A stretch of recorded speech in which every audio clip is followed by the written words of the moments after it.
আজকে নিরামিষ শুক্রবার, মূলো দিয়ে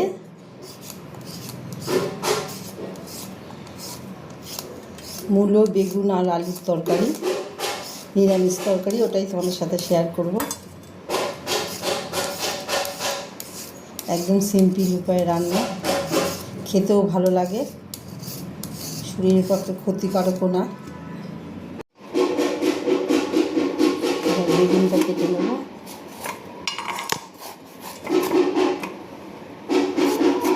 বেগুনে সবসময় যতই পোকা থাকবে, বেগুনগুলো এরকমভাবে লম্বা লম্বা করে কেটে নেব।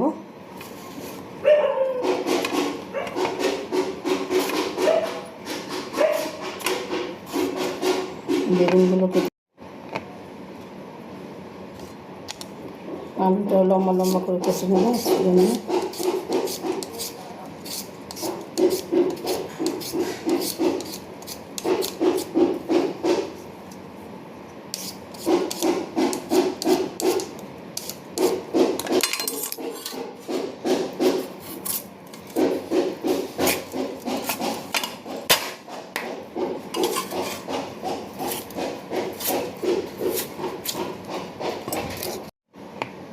এই টমেটো দুটো পরে কেটে নেব, টমেটো দেবো আর রাখলাম।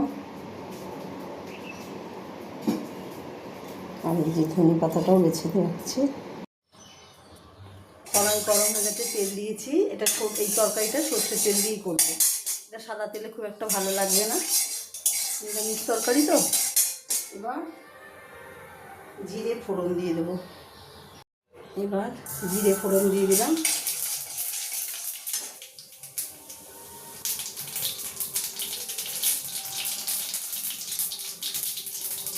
গরম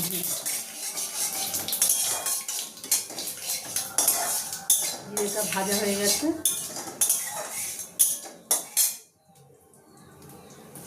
এবার আমি এটা দিয়ে দেবো।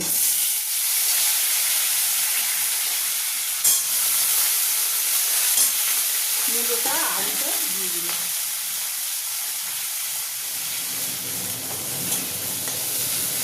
এবার এর মধ্যে একটু জিরে আর কাঁচা লঙ্কা বেটে একটু অল্প করে একটু দিয়ে দিলাম। এটাকে কষিয়ে নেবো হালকা করে। এবার টমেটোগুলো দিয়ে দিচ্ছি। এবার একটু লবণ দিয়ে দেবো আন্দাজ মতো, হলুদটাও দিয়ে দিচ্ছি।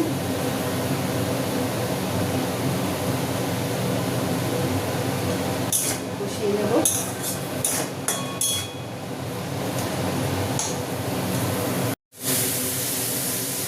এটা কষানো হয়ে গেছে, এবার বেগুনগুলো দিয়ে দিলাম। মূলো আলুটা অনেকটা সিদ্ধ হয়ে এসছে, মানে কষাতে কষাতে। এবার মূলোটা বেগুনটা দিয়ে দিলাম। এটা কষানো হয়ে গেছে, এবার একটু গরম জল দিয়ে দিলাম। একটু পাতলা ঝোল করবো, ধনে পাতা দিয়ে পাতলা ঝোল।